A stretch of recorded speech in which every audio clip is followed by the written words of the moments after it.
is our consolidating data.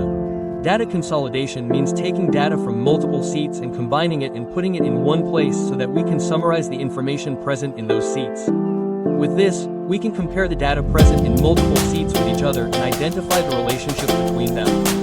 Before consolidating the data, we have to make sure of some things. For example, the data type of the sheets whose data we want to consolidate should match. The labels of the sheets whose data we are consolidating should match. And we will make the first column the primary column on the basis of which the data will be consolidated. Now let us see how to consolidate the data. We will open the spreadsheet whose data we want to consolidate and create a new spreadsheet where the data will be consolidated. Then, from the main menu, click on Consolidate Data. Now the Consolidate dialog box will open. Now let us go one by one in it. Look carefully. By default, the sum function will be selected in it. From this drop-down menu, you can also see the other functions and choose the required function. For now, let us keep it sum. Then, after that, there's the box for consolidate ranges. In this, we have to enter the ranges whose data we want to consolidate. So, by clicking on Source Data Ranges, select the range in the sheet and how many rows and columns of data you want to consolidate. Then go to the second sheet and select its range and add it. Now let's go to sheet number 3 and copy the results here.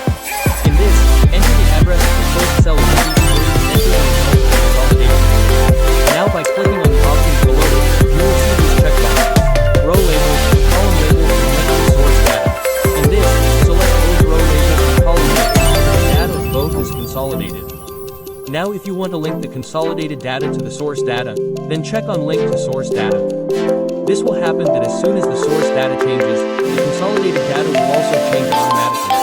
Finally, click on OK. Now let's read about groups and subtotals. By using the group option in LibreOffice CK, you can group the selected rows or columns together. And then you can hide or unhide that group. Like, by selecting these 3 columns, we group them by going to data from the main menu. So now we can hide the data of these 3 columns and make it visible whenever we want. And talking about the subtotal tool, it automatically creates groups, on which we can then perform all operations like sum, average, count.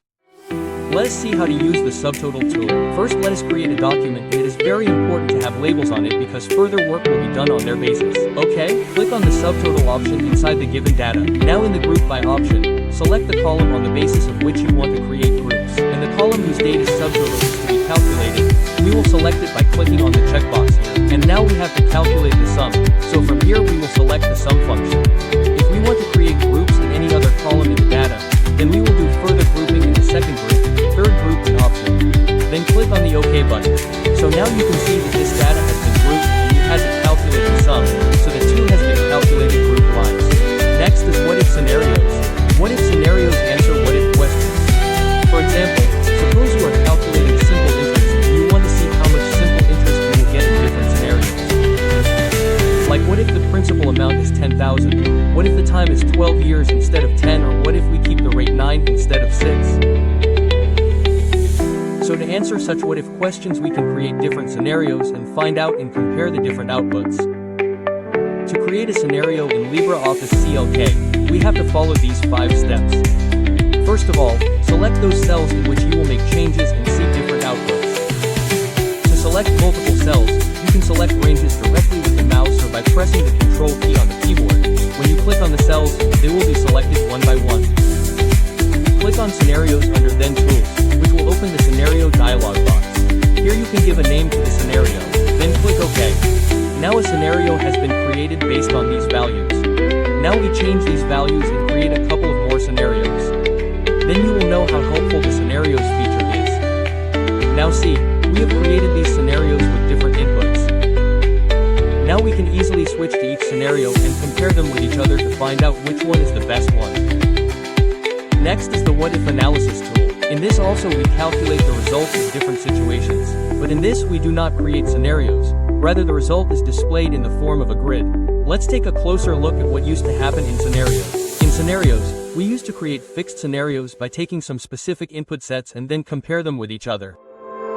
In the What If Analysis tool, we can test a range of variable values and see its results simultaneously in a grid. You will understand better if you see examples, so let's do it practically. First, let's enter some data in CEK. Right now we are entering the sales data of a store. And we will enter a formula here to calculate the profit. How will the profit be calculated? Total items sold into selling price minus cost price. And from the total we will subtract the fixed cost. Now, let's write the data of annual sales on the side. Create an array of input values on the basis of which output is to be generated using the formula. Now in step number 3, we will select the cell range for input and output. Then click on data, then multiple operations. This will open the multiple operations dialog box. In this we first have to enter the address of the cell in which we have entered the formula. Then which is our variable value? That is the one for sales, right? We have written a range of variable values for it. So the value of item sold is the variable value here. Like here we had calculated for 100 sales. Now we have to calculate the profit for these different sales values. So this cell is becoming our variable, right? On the basis of which we will calculate the profit later. So this is our variable cell. So we will enter its value here. Then click OK.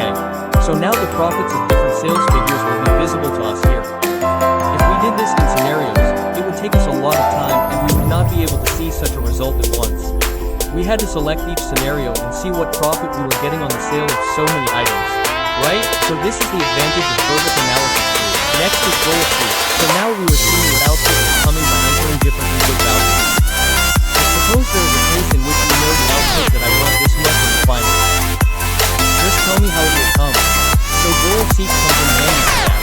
Goal seek helps in finding out the input for specific output. Let us see how to use it.